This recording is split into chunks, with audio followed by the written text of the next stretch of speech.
Cider. Should I run our intro, then the intro, then the? We've got 20 people. We'll wait for the 50. We'll wait for 50 people to get in the chat here before we got to do it, guys. This is just how it goes.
On chat, how are you today?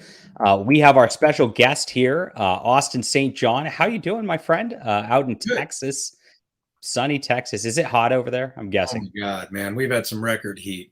Like I think today, hold on, today it's only 106 in Dallas. Only. Yeah, a couple of weeks ago we were up to, I think we hit 114, 115. It was, I was starting to reminisce being overseas in the Middle East. It was, I mean, we weren't 120s, 130s, but I was starting to feel like maybe we were heading back there. But you guys got the humidity going on too, so it's just like even worse, right? Humidity what is worse? No, you get down around the Gulf Coast, you know, Houston, and I mean, those guys, the heat's going to be even worse for them. They've got all the humidity here. Short of when it's raining, there's really not much humidity. So having been in 120 plus degree in the Middle East in dry heat, is it worse having humid heat, or is it that's 10 degrees less, or is it worse being in that? I mean, that's kind of a preference thing for people. I hate humidity.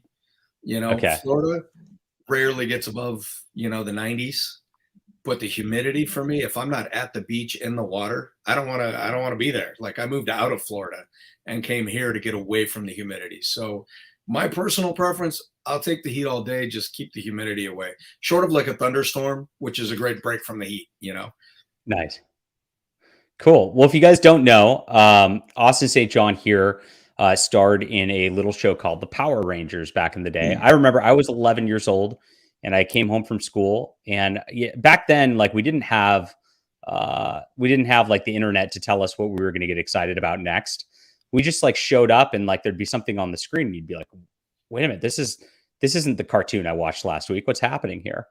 And there was nothing like it on the air at the time. This was wildly different. And I watched it and I saw it, and I loved the entire cast. I loved everything that was going on with it. And I watched it through you guys being there. And then kind of when they turned things over later, I quit watching it. So you're it. So yeah, it was kind of a big surprise, and you nailed it on the head. And there was nothing else like it for, you know, a decade or more. It aired in 40 countries and 90 languages. It was #1 in the world for maybe 10 years, and you know, had hundreds of millions of viewers. So it was ridiculous. It was a tidal wave. It was a global tsunami. It was a lot of fun though. A lot of work, a lot of fun. How'd you get like cast in that? Like, I mean, were you just like auditioning for random things in Hollywood, or was this kind of one of your first deals, or where'd this come from? It was the first deal. I was okay. I was literally a teenager in high school, and I would go to school, and you know, it was all pretty straightforward. Long story short, I ended up at the first audition. It was a cattle call that was open to the world, and you never would have thought a kid would. The only thing I had was martial arts. That was all I brought to the table back then. I knew That's a pretty nothing. cool thing to bring to the table, to be fair. Yeah, I mean, it was cool. I was proud of it, and I'd worked hard. I'd been at it since I was, a small child in the world of martial arts, but I knew nothing about acting.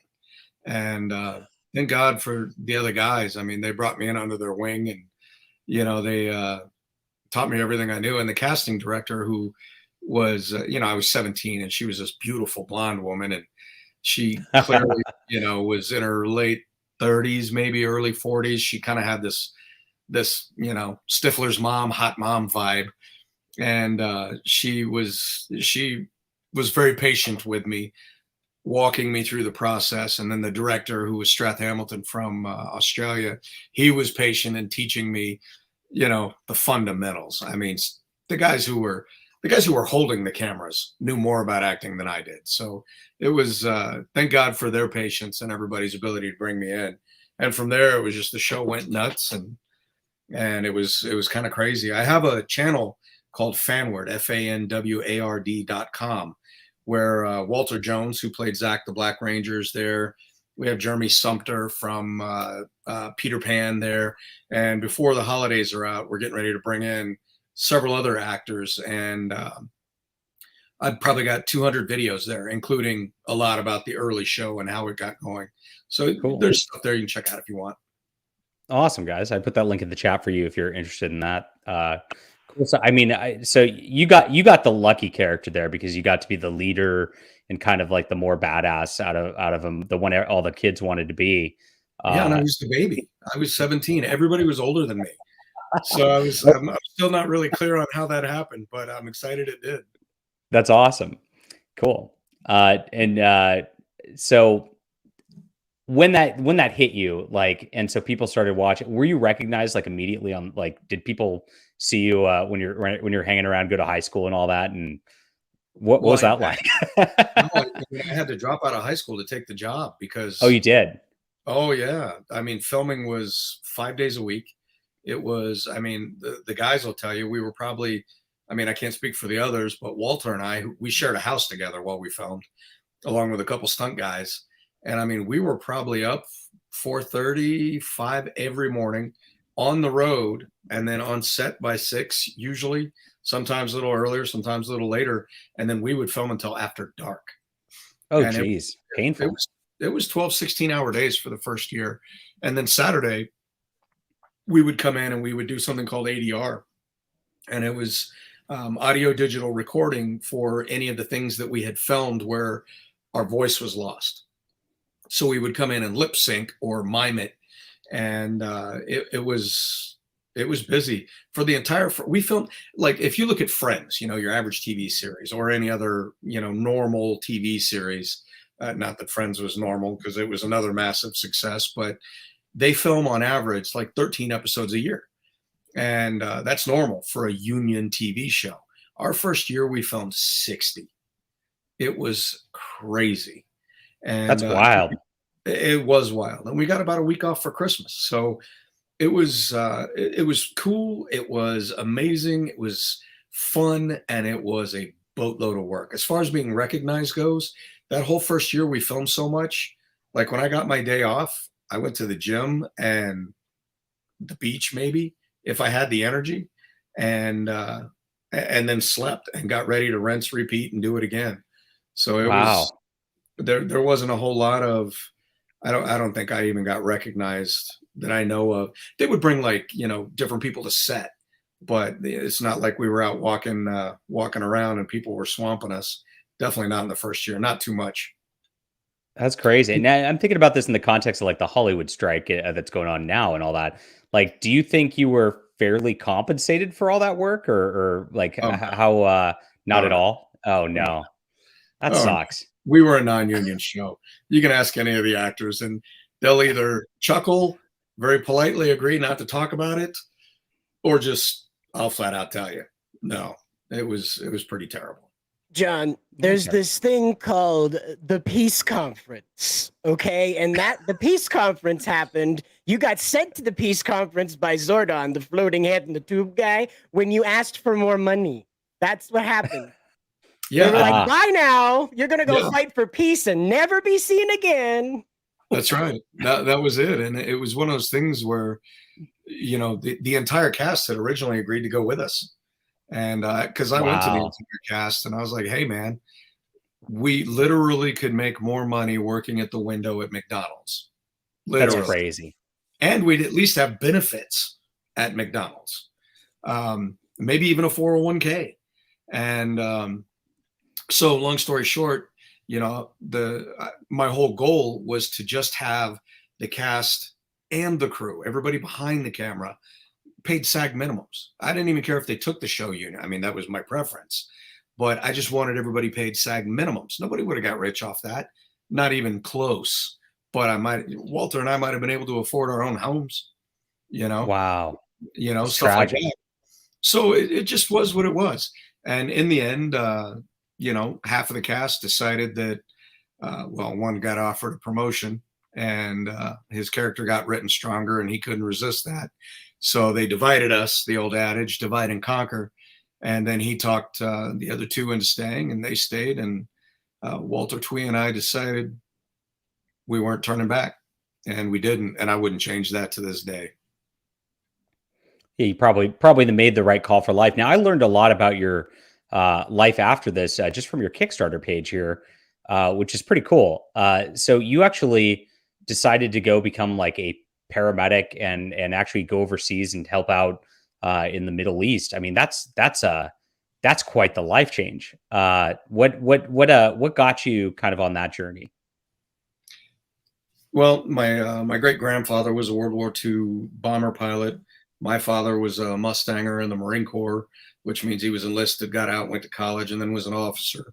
Those guys tend to be pretty respected because they get both sides of the coin. My brother is now a retired recon Marine.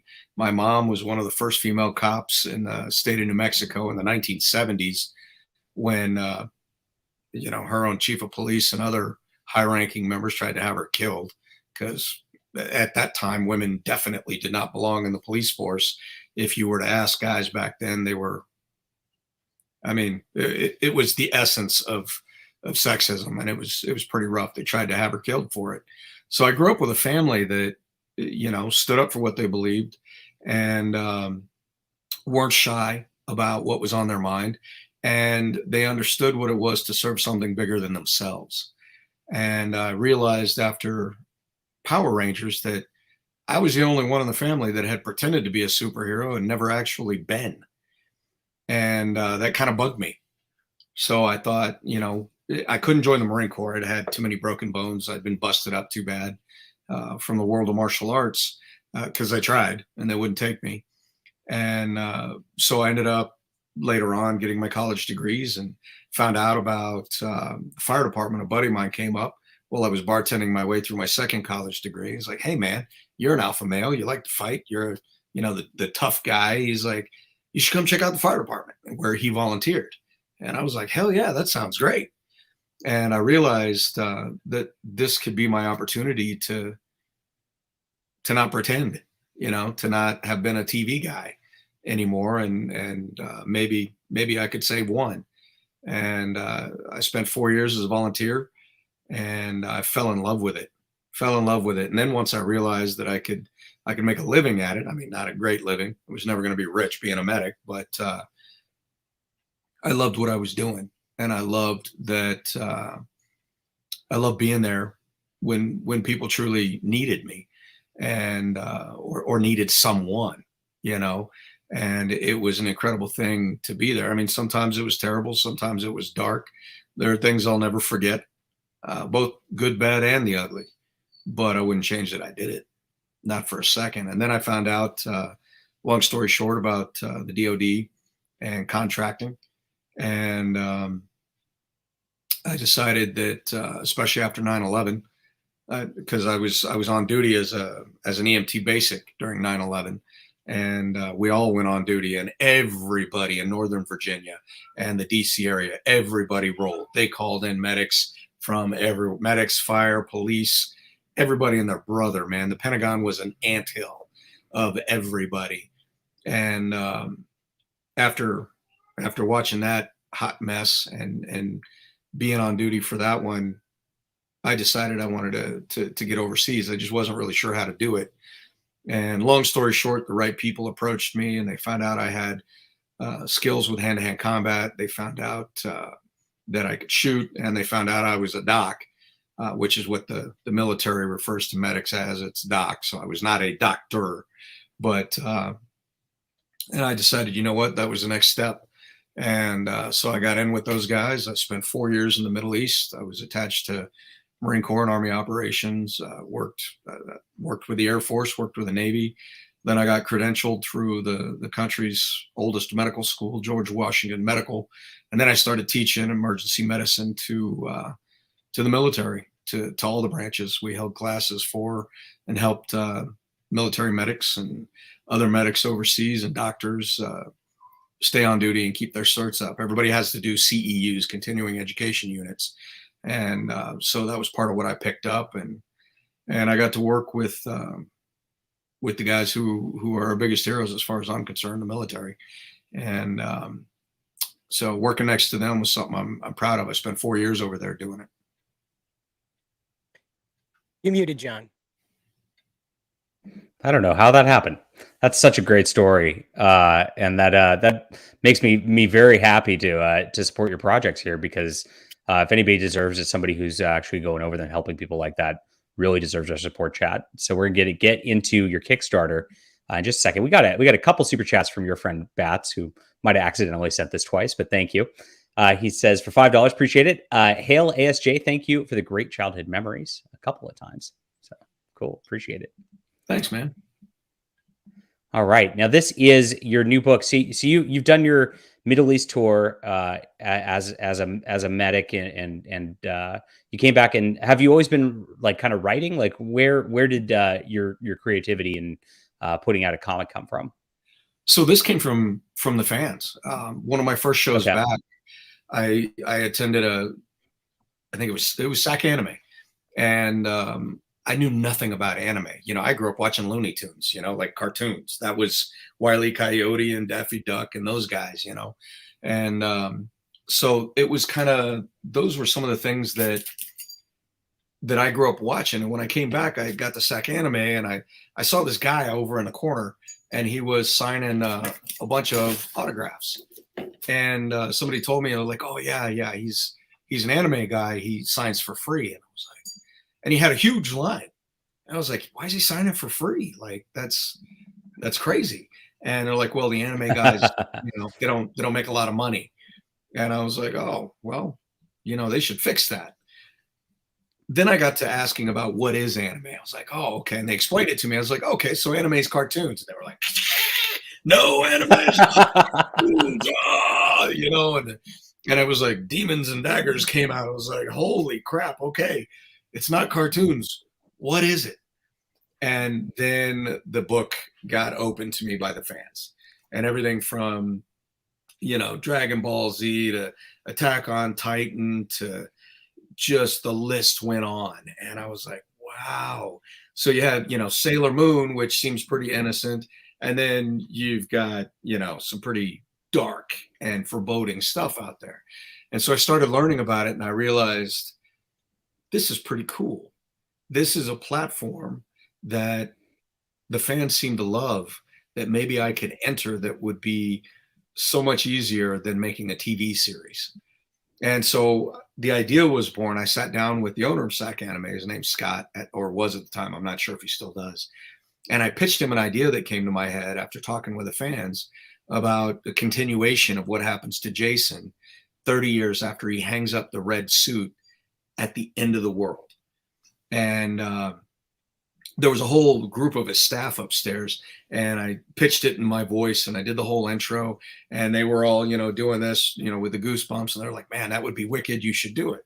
So I started talking more and more to the fans and getting ideas from the fans, and they had incredible ideas, you know. So now I'm pulling in ideas from, you know, evil things that are ancient stories in the Philippines and in Latin America, and ancient Native American history, and, you know, Aboriginal history in Australia, and old Russian folklore from, you know, stuff that they were told. And I've got all these crazy characters. And then I started building the world based on things the fans were telling me they loved.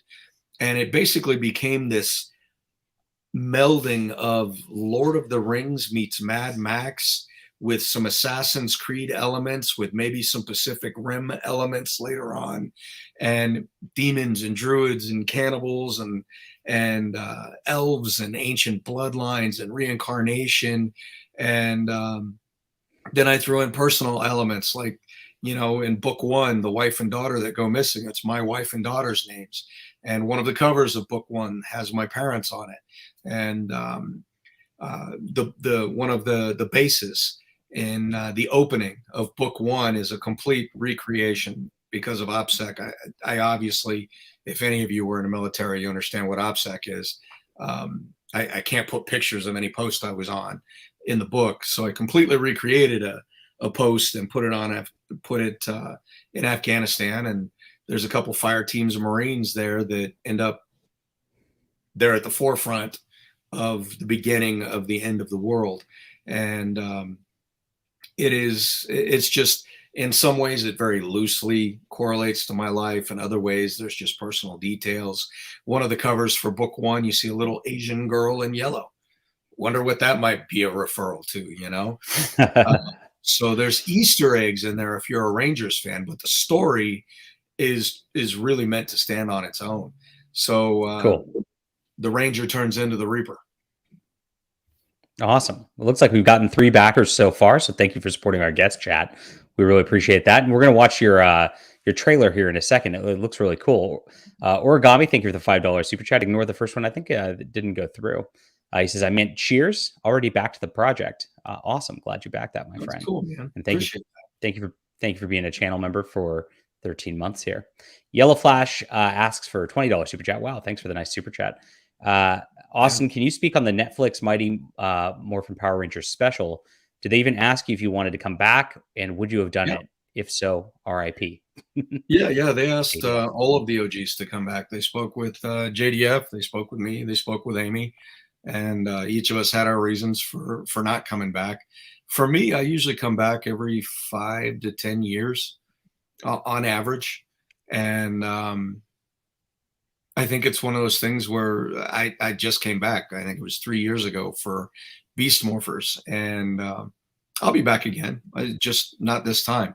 I know Amy had her reasons, and JDF, well, I mean, I'll never know what his reasons are, but I'm sure he had his reasons. And I'll be back in the future, and I wouldn't miss it. I'm hearing about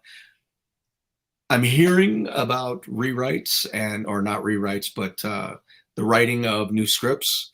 I have no actual details to share with you. I can't confirm any of it, but I'm hearing there are other things in the works that, you know, should they do them right, that could be cool. I would love to be a part of it. Nice. Cool. We'd love to see you, of course. Yeah, I guess on JDF's passing and all that, is it odd, I guess, being in a situation where people you worked with like aren't with you now? Like, I mean, how do you process that? That's I guess something that's kind of, we're all gonna have to deal with that as we get older here. Yeah. I mean, the world lost Twee right in the early 2000s, and I didn't know about it. I was on the East Coast. I missed the news. I've never been one for the news. I didn't even have social media until maybe 8 or 9 years ago, because I'd had enough limelight. I was in the fire department. I was just getting into fire and EMS, and somebody popped up. They walked up. I think I was standing next to one of the engines in the fire bay, and this guy walked up, and it was old news. It was probably 2006 when I found out about Twee, and he walked up, you know, thinking this was old news, because to him it was. He's like, bro, man, how do you feel about, you know, what happened to Twee? Like, that had to hit you hard. And I was like, what do you mean? What happened to Twee? And then he told me, and then he realized I didn't know. And, you know, it was like a shot to the gut. And she and I and Walter, we were all close at one time, but Walter and I were real close. So that was one that hit hard. And then Then when JDF was,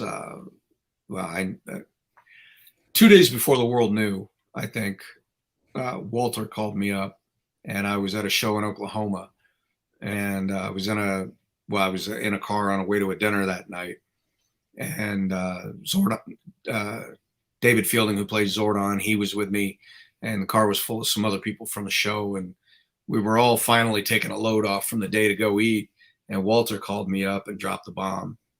And you know, JDF and I, we were not pals. I don't know that guy ever put out a video ever saying nice things about me, but I was dumbfounded. I was at a loss.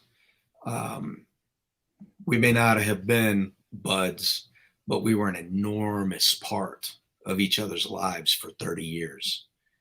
And to just see that end like that was, I couldn't have been prepared for it. And I'm sure his family couldn't have.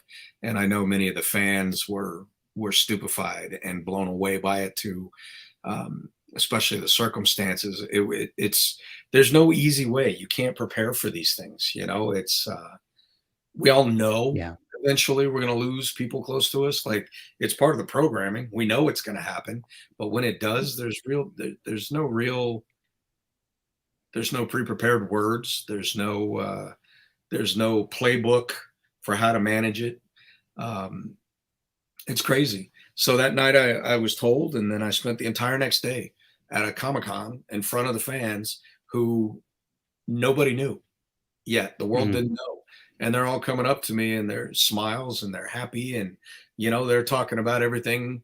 And it was the toughest acting job I had to do, you know, to put on a smile and not tell people. So in the end, there's no preparation. And I'm just glad now that Jenna and I'm glad the family and I have made up. They came to me not long after, and they're like, look, you know, any of the nastiness that went on, that's gone now. We're moving on. And so I've told them I'll do anything I can to help them out, whatever form that means. I'm happy to help them out. And they're moving onward, and they're working hard, and seeing some of the cool stuff that Tammy and Jenna are doing. I'm glad for them. I'm glad to see the fandom giving them love, and I think that's the way it ought to be. That's true. Mighty T just says this conversation is making me want to call my mom. Yeah, dude, that's a big takeaway. Make sure to always just take care of the ones you love, man. It is right. You never know what's going to happen. It's important stuff. That's right. Okay, I'm going to try to move off of sad stuff because we got something awesome here. Let's try to get ourselves a little happier, my friends, and God rest the souls of our departed. But let's check out this trailer for Redemption 1 and 2 and see what we got going here.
Loops back around.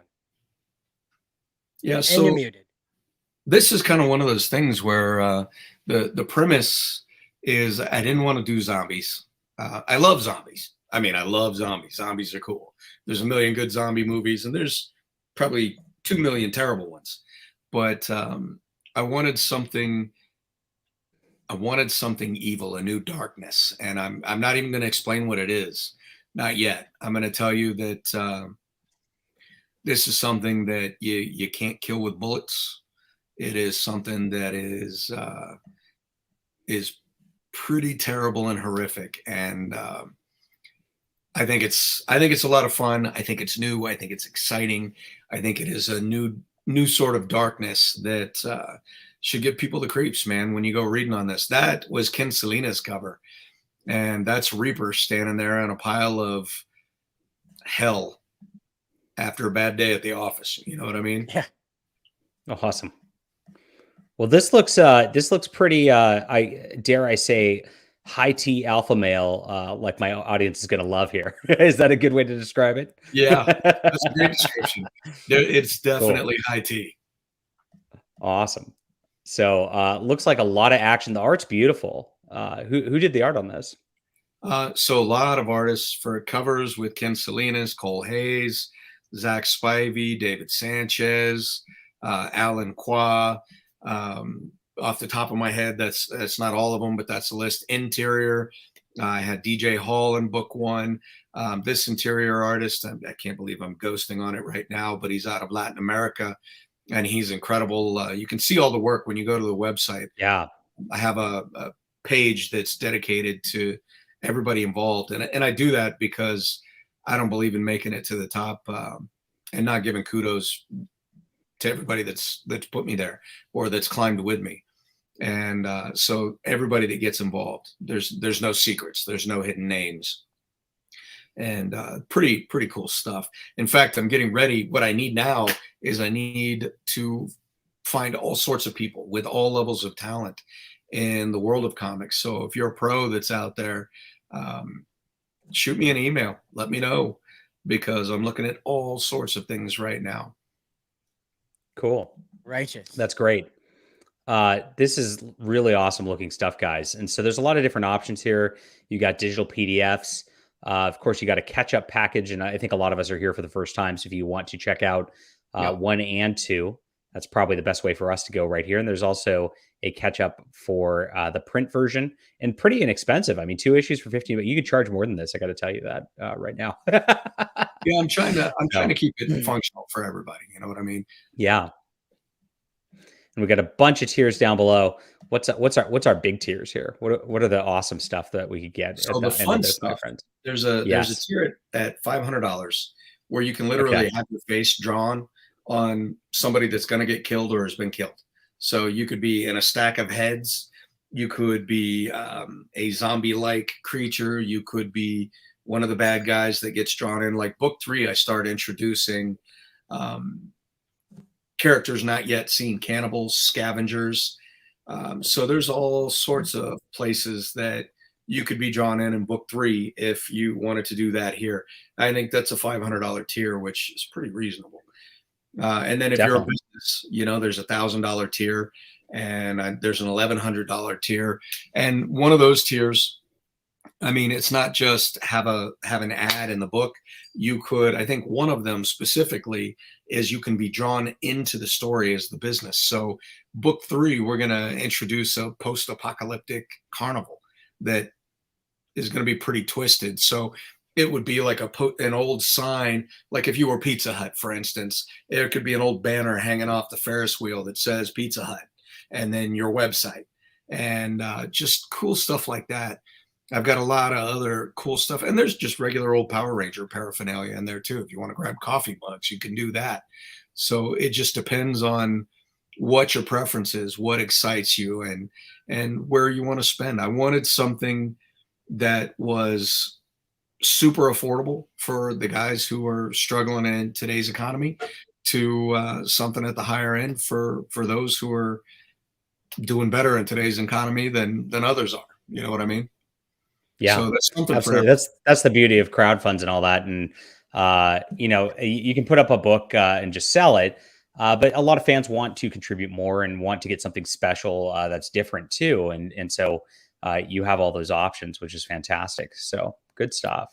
Yeah, one of the other things is the goal here.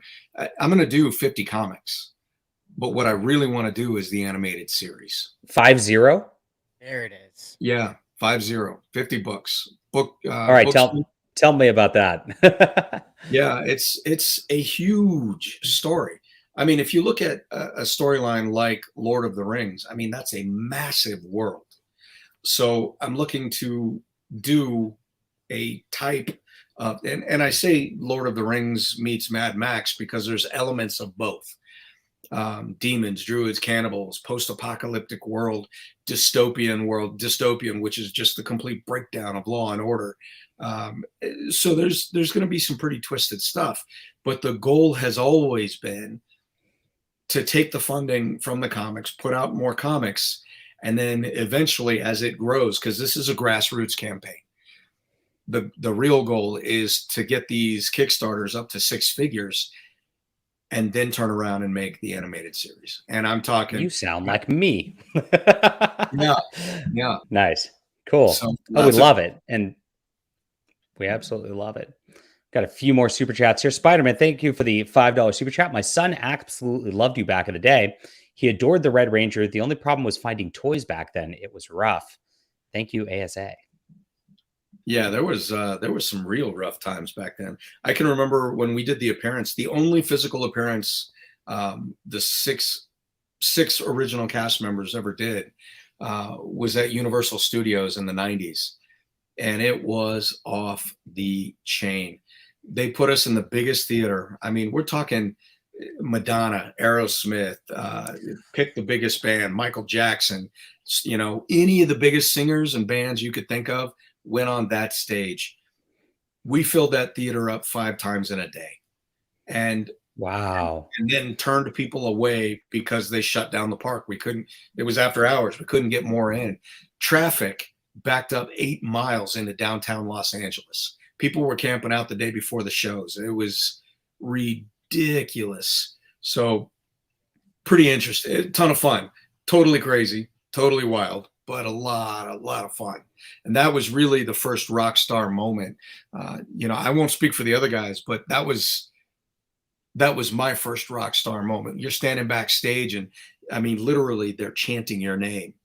And it makes the hair on my arm stand up again 30 years later because it was that intense. It was wild. That's cool.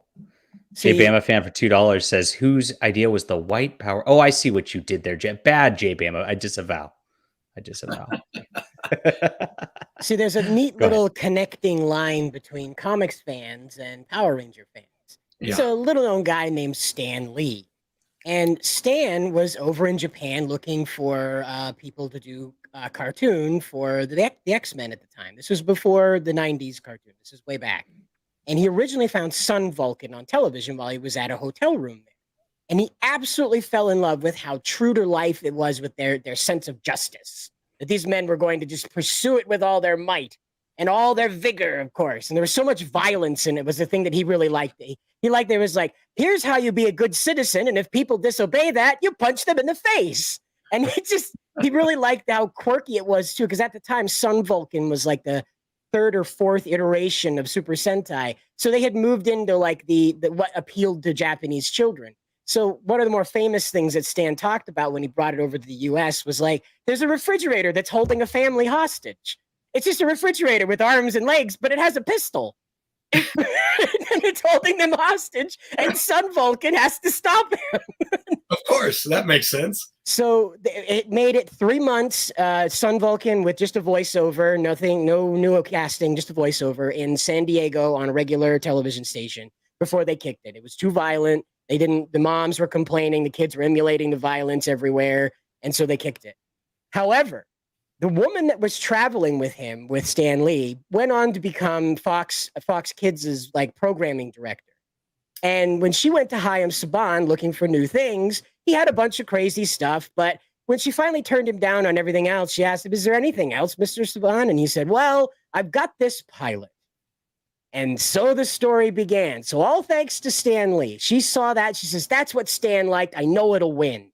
And so they got the opportunity. She called Stan. She says, you better tune into Fox News on Saturday, Fox Kids on Saturday. Got a surprise for you. Bam.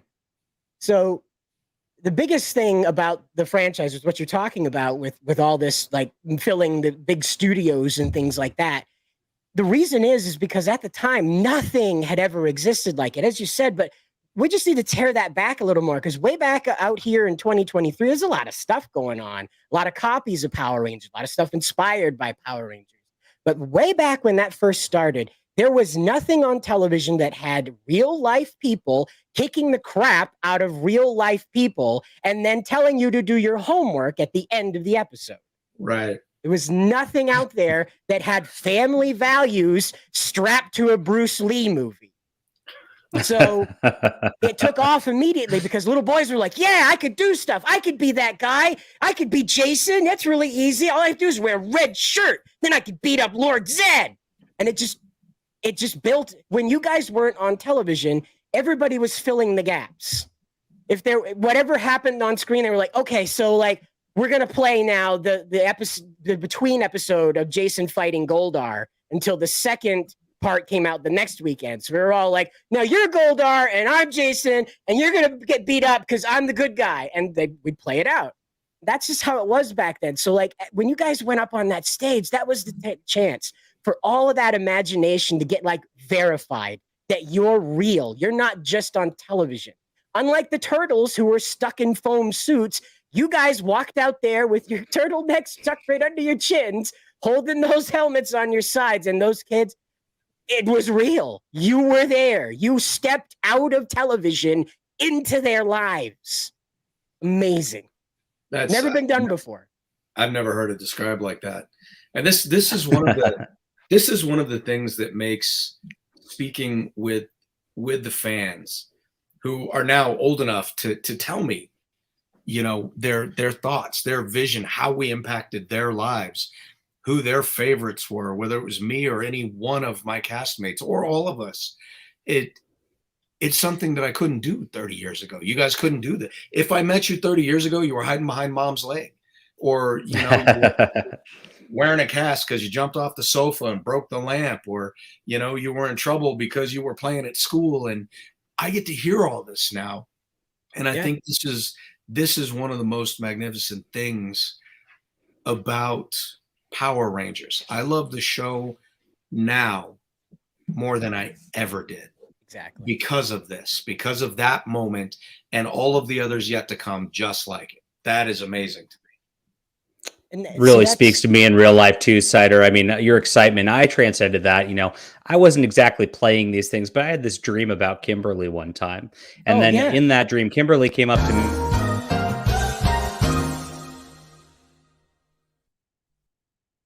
Anyway, back to Red Redemption. Yeah, you're not alone. You're not alone, bud. I just want to point this out. The reason why I used Zio in the intro for us is that I feel it's your best performance. When you were brought back for that, they just let loose for you. You had the American stunt actors working with you, and you were just able to go ham on those robot guys. You had, I don't know if you were like into the EMT thing at that time, but you had bulked up a lot. You were like a tank walking into that command center, and the tiny little trays, they could have piled on top of each other and they weren't as big as you were. And of course, there you are. And as I showed you at the beginning, doing that morphing sequence with that. And that felt so much more powerful than holding up the power coin when you did that. It was just your whole body was involved in that movement. And I couldn't help but get into it as a kid too. Just like, Steel Gold Power. It just, ugh. The whole body went into it. Yeah, Gold Ranger was crazy. When I came back, I'd been competing. I'd been fighting in the jackpot world, and that explains it. Yeah, I was in good shape as a Red Ranger, but when I came back as Gold, I was 5'9", pushing 200 pounds at about 5% body fat. Damn. Wow. So my quads were 30 inches. My shoulders were 60 and my waist was about 30. So, I mean, it was They wouldn't let me take my shirt off as a Gold Ranger when I came back. I think there's maybe 2 episodes or 3 where they put me in a tank top, and they're like, "You just do not look like a teenage boy No. anymore." So it was different for sure. Yeah. And in Forever Red, you were like the same size again. And when you rolled up on that bike, you were making the bike look tiny. And I was like, what are they doing with this guy? Yeah. Yeah, I took 4 days off from the fire department. Well, I took 2 days off and traded 2 of my off days. I took a few days off, so I was busy then too. It was great. My chief, he was like, "You want days off to go do what? Really? You're gonna go do some Hollywood stuff and then come back here with us?" I was like, "Hell yeah, Yeah, you guys are cooler. yeah, I enjoy this." So, Yeah. and that was cool. I kind of felt like the Godfather walking back on set. Absolutely. You know, It Awesome. was all about you. yeah, it was really neat to see how the other Reds had decided to develop their characters and carry on and create their Yep. own legacy, and that was really cool. Yeah. It was Awesome. interesting because you had even gotten all that muscle when you were showing up in the hangar there. And then on the moon scene where the stunt doubles and the suits had taken over, they had them up on the wires. But for whatever reason, Disney was like, no, no, no, no, no. We're not going to do this polite little tap to the chest thing. We're going to send these guys full force on these wires into these stunt doubles so they go flying for feet. So it looks like, like Jason's pumping iron off scene, like, gonna screw up Serpentera now, gonna screw him up bad. And you just show up and level the Machine Empire. It's great, man. It made perfect sense, though. I don't know why they did that, but it lined up great with like how your physique was looking when you showed up there. So It was A+. fun. Snyder's getting too excited here, chat. He's getting too excited. He remembers, and that's the cool thing is, no matter where I go in the world, or what country, what culture, or who they've been to need to, or what they look like, everybody has their own memories and their own cool just moments, and it's just awesome to be a part of. It really is. Rose, thank you for the $5 super chat. Just supporting the beauty that is this panel. That's right. Thank you. It's mostly because of Cider.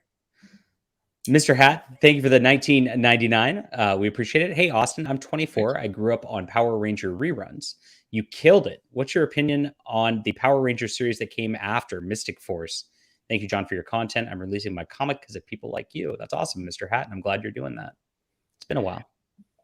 I'd be lying to you if I told you I saw any of that. I wish I had a cool story for you, and I think maybe all combined I did 120-ish episodes, and I think maybe I've seen 3 of my own episodes. Other actors are all about watching their stuff, and that's cool if that's how they are. I was never that guy. I did my work. I was like, I'm done. I'm moving on. I got to see this face every day when I shave anyway. So I'm not really big at staring at work I've already done. I've got other movies that I've filmed that I've never seen, and I never will. And I'm okay with that. I do my work and I move on. I'm looking ahead, and my hope is that you guys enjoy it. I've done other rom-coms. I've done another TV series on Amazon. I'm getting ready to re-release my main website, austinstjohn.biz, probably in the next week or 2, 3 tops. And there's going to be a projects page. There's currently a projects page, but it's getting ready to be vastly improved. So there's going to be stuff on there like Forever Red and some Gold Zeo episodes, and there's going to be direct links to some of the video game stuff that I've done and other films. I did a film with John Schneider in 2021 called Tres Leches, complete rated R comedy, and I did it just to have a ton of fun. I play a super stupid cop who can't catch a couple of teenagers, one of which who may or may not have had interesting relations with his wife. So, there's just a lot of different things that I have going on, other projects. I'm getting ready to sign another TV contract probably tomorrow for something I'm going to film before the year is out. So I've got a lot of stuff that is all over the place because I want to do it all. I don't ever want to be limited to any one thing. And I haven't been. And that's been my life. I've never been limited to one thing. I'm always down for trying new stuff. And I hope you guys are too. I mean, how dull would life be if it was always the same thing? And people are like, well, you know, I can't get out of it. Yes, you can. Yes, you can. You can get out of it. You can do cool stuff. You can be a part of new things. You just got to have a true artist spirit with that, because, you know, there's a lot of people who don't care and just take a paycheck and all that. But it sounds like you're just like the new experiences and the new and just trying something different, like in the realms of what you do that's what art's all is about. And that's what making a comic's about. I mean, you're doing this right here with Redemption. Also, I mean, you are creating your own sort of like action film prototype comic, whatever you want to call this, like universe, and you're doing this right here as well. Yeah, it's awesome. Yeah, and cool. I'll tell you, I had somebody ask me the other day. They're like, "Well, you know, I'm afraid." I'm like, "Congratulations!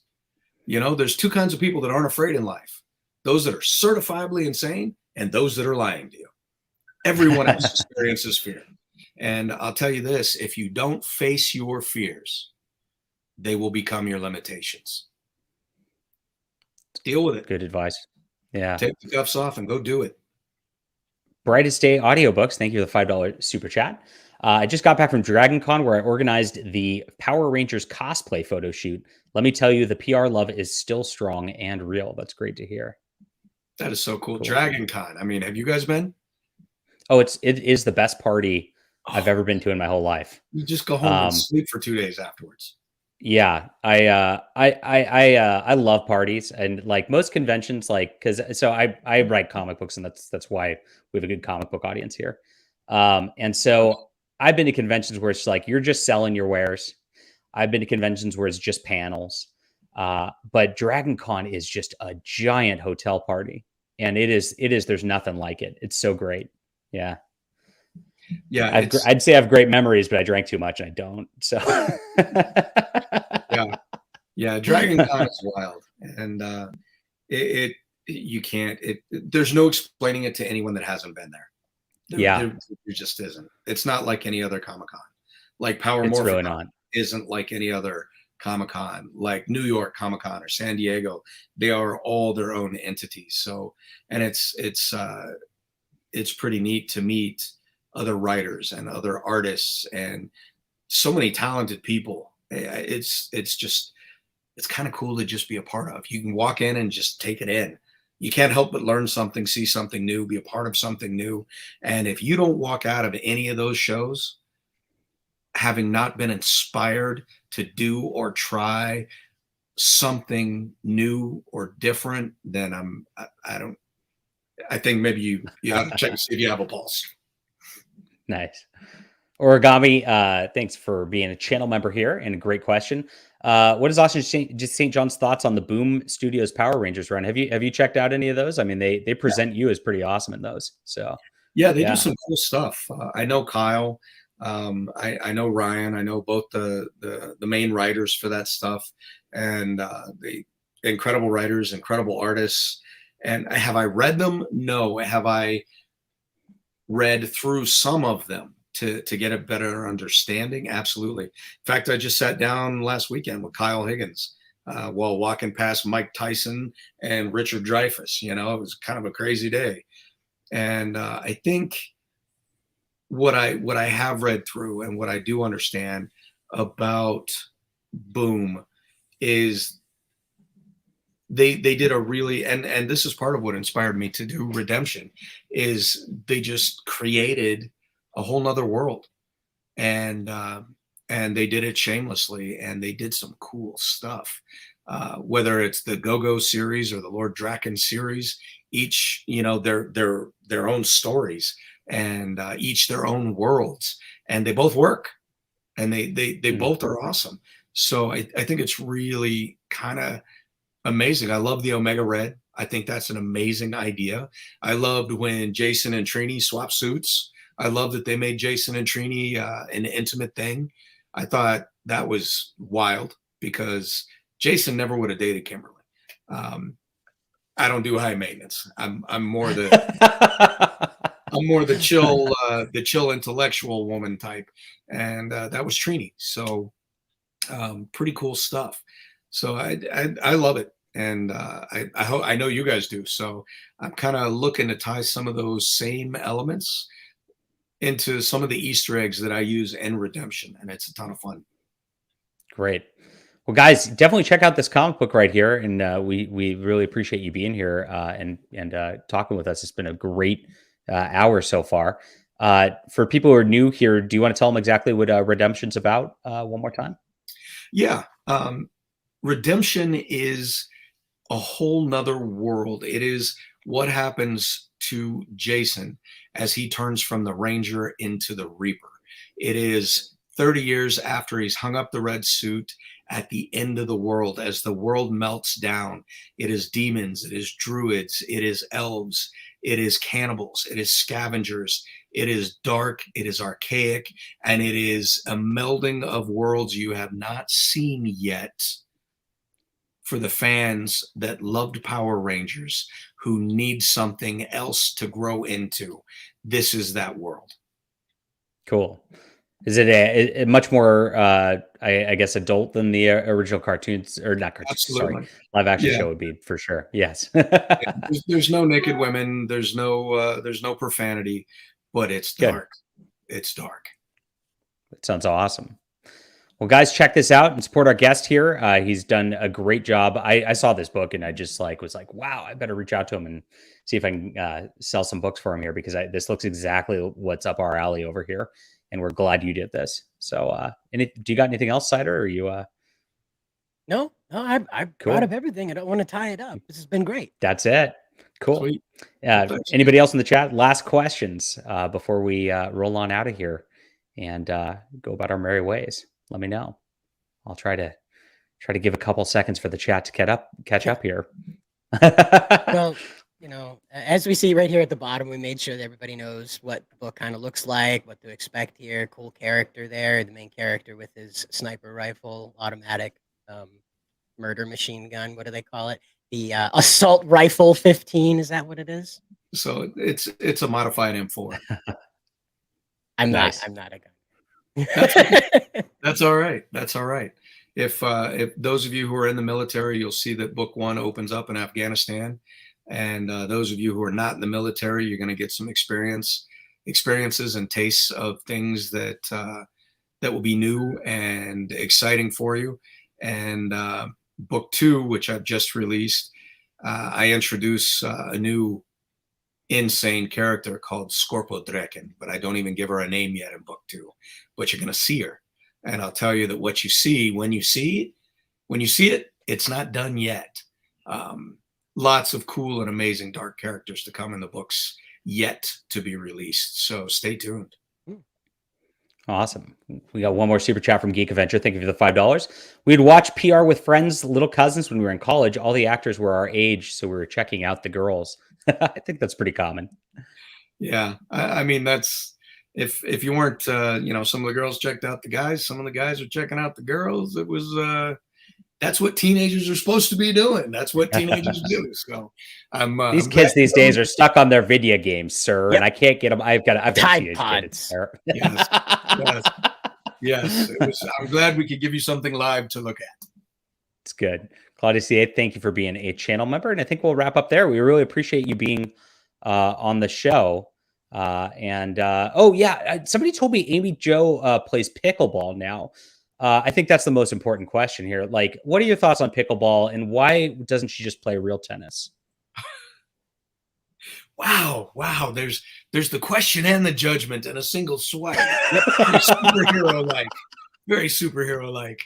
I didn't know she played pickleball. I have no idea. I'm betting she's probably better than average if she's playing pickleball. And other than that, I know nothing about it. But I wish her the best. And for you tennis goers, man, chill. We'll see what happens. It sounds like its own battle right there. Yeah. Pickleball, tennis, pickleball. You wouldn't believe, man. Like you wouldn't believe. I've just learned something dangerous now. I know it. Are you ready for the outro? Let's outro it out. Good stuff.